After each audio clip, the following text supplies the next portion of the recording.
Shalom saudara-saudara, senang sekali berjumpa dalam video hari ini. Kiranya Tuhan senantiasa memberikan kepada kita kesehatan, kekuatan, pertolongan, mencurahkan berkat, serta memberikan keberhasilan dalam setiap hal yang kita kerjakan. Selamat datang di channel Hohodos, tempat kita belajar bersama-sama tentang iman dan bertumbuh di dalam pengenalan akan Tuhan. Hari ini kita akan mendengarkan renungan harian. Mari kita berdoa. Bapa yang bertahta dalam kerajaan surga, sungguh kami mengucap syukur dan berterima kasih atas anugerah, kasih sayang dan penyertaan-Mu sampai detik ini. Saat ini ya Tuhan, kami ingin memberikan waktu kami belajar firman-Mu. Kami ingin mendengar firman-Mu. Kiranya Roh Kudus bekerja dengan kehidupan kami, berikan kami kekuatan, berikan kami pencerahan, pengertian untuk bisa mengerti firman-Mu serta melakukannya. Di dalam nama Tuhan Yesus kami berdoa. Haleluya. Amin. Saudara-saudara, judul renungan hari ini adalah tetap percaya meski hidup tidak sesuai dengan harapan. Di dalam Amsal 19 ayat 21 disebutkan, banyak rancangan di hati manusia, tetapi keputusan Tuhanlah yang terlaksana. Saudara-saudaraku yang terkasih, hidup tidak selalu berjalan seperti yang kita rencanakan, bukan? Mungkin kamu pernah mengalami hal ini.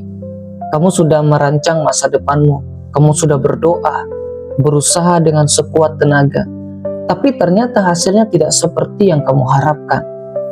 Banyak orang kehilangan semangat, bahkan kehilangan iman hanya karena kenyataan hidup tidak sejalan dengan yang diharapkannya.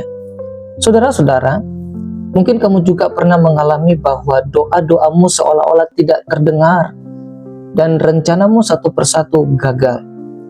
Saat itulah imanmu benar-benar diuji. Sebab percaya kepada Tuhan ketika semuanya baik-baik saja itu sangat mudah.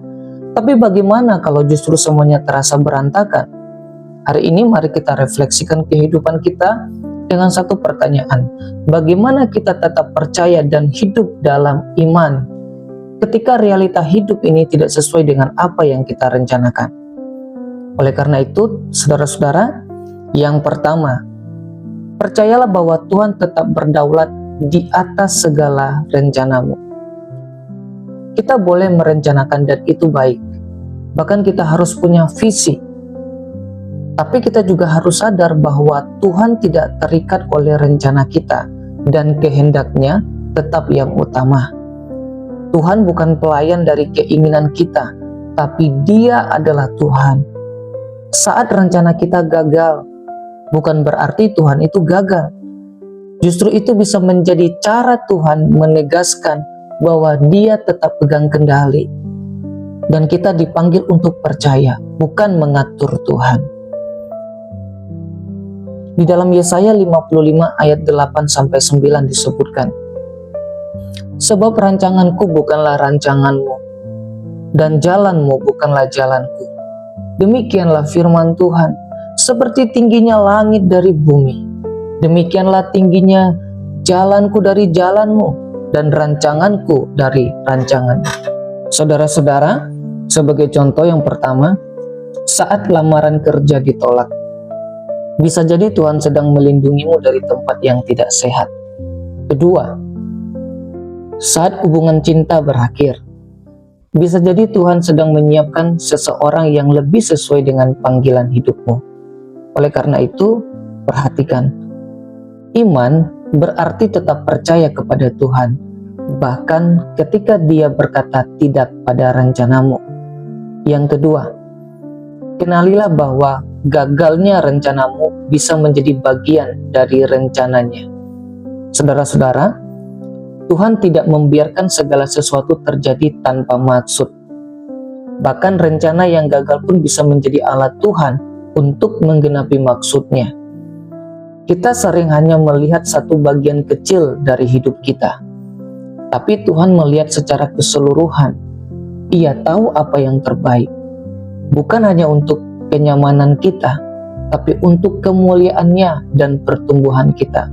Saudara-saudara, dalam Roma 8 ayat 28 disebutkan, kita tahu sekarang bahwa Allah turut bekerja dalam segala sesuatu untuk mendatangkan kebaikan bagi mereka yang mengasihi Dia, yaitu bagi mereka yang terpanggil sesuai dengan rencana Allah.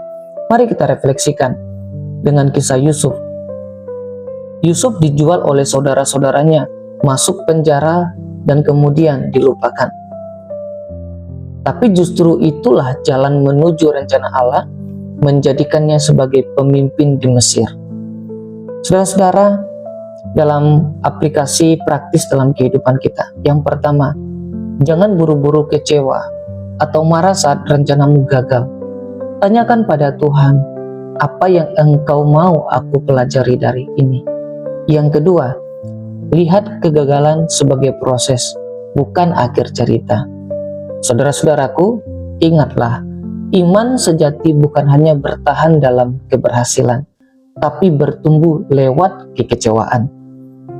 Yang ketiga, tunjukkan imanmu lewat responmu saat harapan tidak terwujud. Saudaraku yang terkasih, ujian iman yang sesungguhnya bukan saat semua lancar, tapi saat semuanya berantakan. Ketika harapan pupus, ketika usaha tak dihargai, ketika hasil tak sesuai dengan harapan atau doa, disitulah terlihat apa respon hatiku dan hatimu. Perhatikan dalam Ayub 1 ayat 21, Tuhan yang memberi, Tuhan yang mengambil, terpujilah nama Tuhan. Konteks ayat ini adalah saat Ayub sedang mengalami sesuatu yang tidak menyenangkan dalam kehidupannya, yaitu dia kehilangan sapinya serta pembantu-pembantunya. Ia juga kehilangan kambing dombanya, dan yang paling parah adalah ia kehilangan anak-anaknya. Tetapi ia berkata, Tuhan yang memberi, Tuhan yang mengambil, dan dia menutup dengan kalimat, terpujilah nama Tuhan. Ayub sedang menunjukkan imannya, iman yang berserah di hadapan Tuhan. Ayub tetap memuji Tuhan, bahkan setelah kehilangan segalanya. Mengapa demikian? Karena dia tidak percaya pada berkat. Dia percaya kepada pribadi yang memberi dia berkat. Dia percaya kepada pribadi yang memberkati kehidupannya. Saudara-saudara, dalam kehidupan ini, jangan hanya berkata, aku percaya. Saat semuanya lancar, buktikan dalam tanggapanmu, dalam kehidupanmu sehari-hari ketika engkau mengalami kekecewaan. Kedua, teruslah melayani, teruslah berdoa, teruslah taat, walau hasilnya belum seperti yang engkau doakan. Saudaraku, ingatlah tentang ini. Iman itu bukan perasaan, tapi keputusan untuk tetap berjalan bersama Tuhan, bahkan saat kamu tidak paham jalannya. Saudaraku yang terkasih, mungkin hidupmu saat ini jauh dari rencanamu, tapi janganlah kehilangan iman, karena Tuhan tidak pernah kehilangan kendali atas hidupmu. Rencanamu bisa gagal, tapi kasih Tuhan tidak pernah gagal. Dia mengasihi kita lebih daripada yang engkau dan aku bayangkan. Dia mengasihi kita dengan kasih yang sempurna. Iman yang bertahan bukan iman yang hanya berkata amin saat rencana berhasil, tapi iman yang tetap berkata amin saat rencana itu gagal. Mari tetap miliki iman di hadapan Tuhan, walaupun semuanya belum terlihat jelas atau gagal.